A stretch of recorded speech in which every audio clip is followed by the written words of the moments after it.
हो कोयलिया बोले कोयलिया। तू ये को बड़ी सका हो दू बार बोलली हसो बोलिया सुहावा लागे कोयलिया। निमिया के डढ़िया मैया हो चुचुहिया बोले चुचुहिया। बोलिया सुहावा लागे चुचुहिया। चुचुहिया ढेर बड़ी सा आई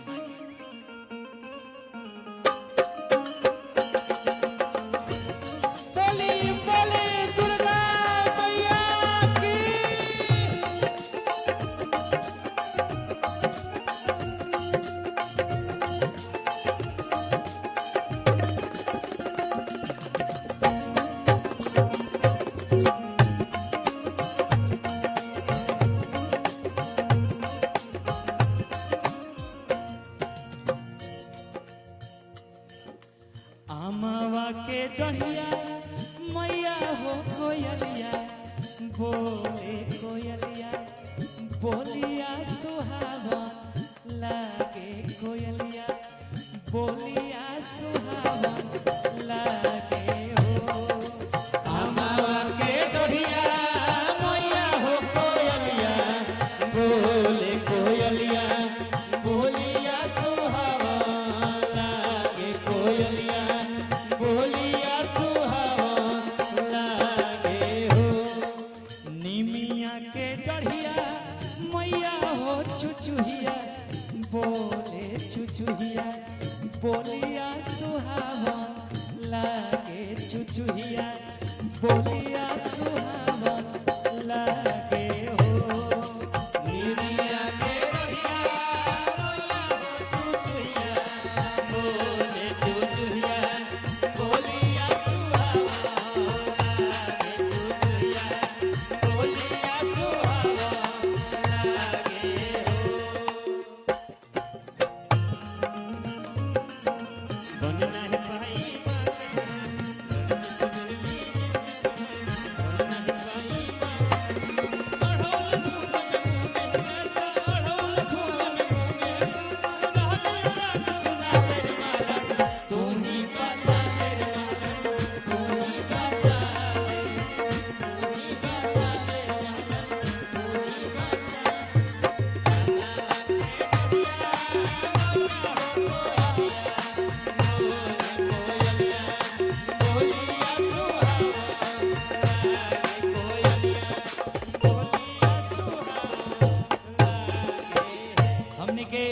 काली पूजा समिति की तरफ से पुरस्कार आयल बा।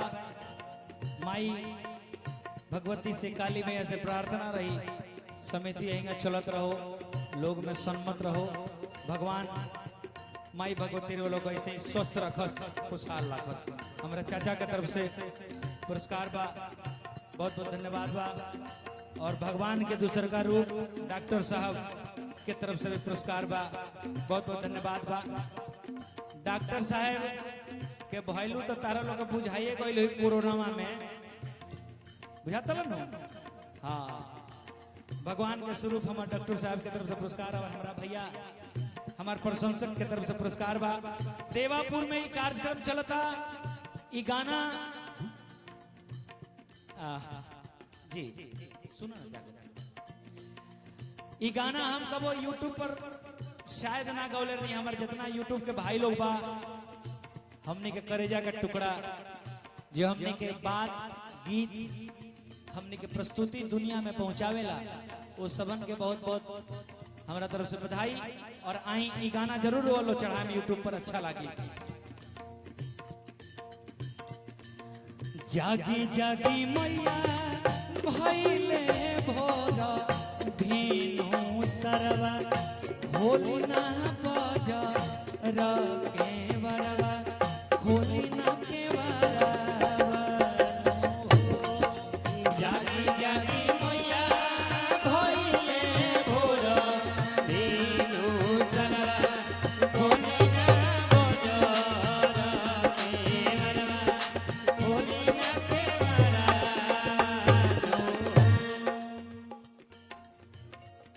हमरा उपेंद्र भैया उपेंद्र बाबा के चर्चा विपिन पैबे कैलो हम इशारा रुआ कैनी हो। बहुत बहुत स्वागत रही। बैठी सबे। माई भगवती थकल बड़ी आकर के स्वर्ग लोक से पृथ्वी लोक पर आइल बड़ी और नींद से मातल बड़ी। भक्त जगावत है भगवती है माई हे जगत जननी। जागी जागी मैया भइले भोर भीनु सरवा होली ना बज रखे वरवा होली ना के वानु हो। जागी जागी मैया भइले भोर भीनु सरवा होली ना बज रखे वरवा होली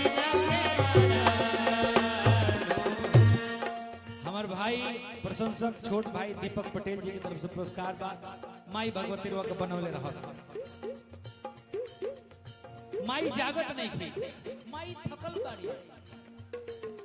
निनिया के मतल मैया हो आखी यो ना खोले मैया मोरी कुछ ना बोले मैया मोरी बोले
सब लोग माई ऐसे न खे माई हे भगवती आपके सत्कार में लोग जुटल बा। रउआ यहाँ विराजमान भइल बने तो रउए चरण के आशीर्वाद पावे खातिर लोग आइल बा। माई भक्त कैसे कहत हटे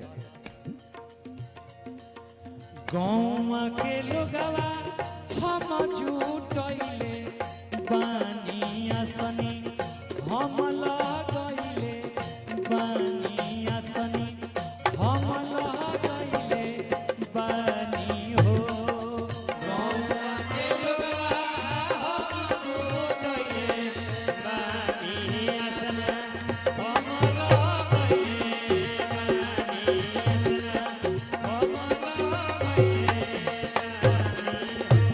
बानी गांव के लोग आइले बा। गांव के लोग अजीत आनंद और खुशी ककड़ के भी बोले बा।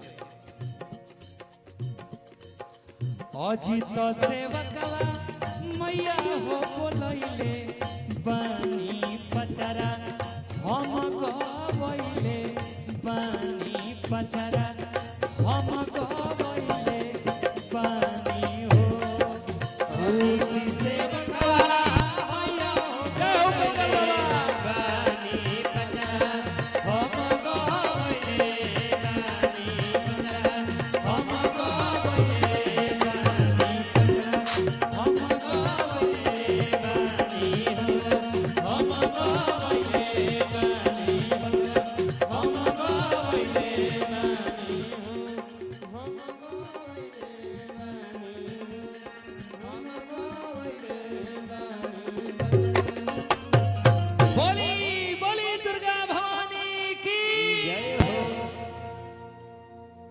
दीपक भाई बताइए।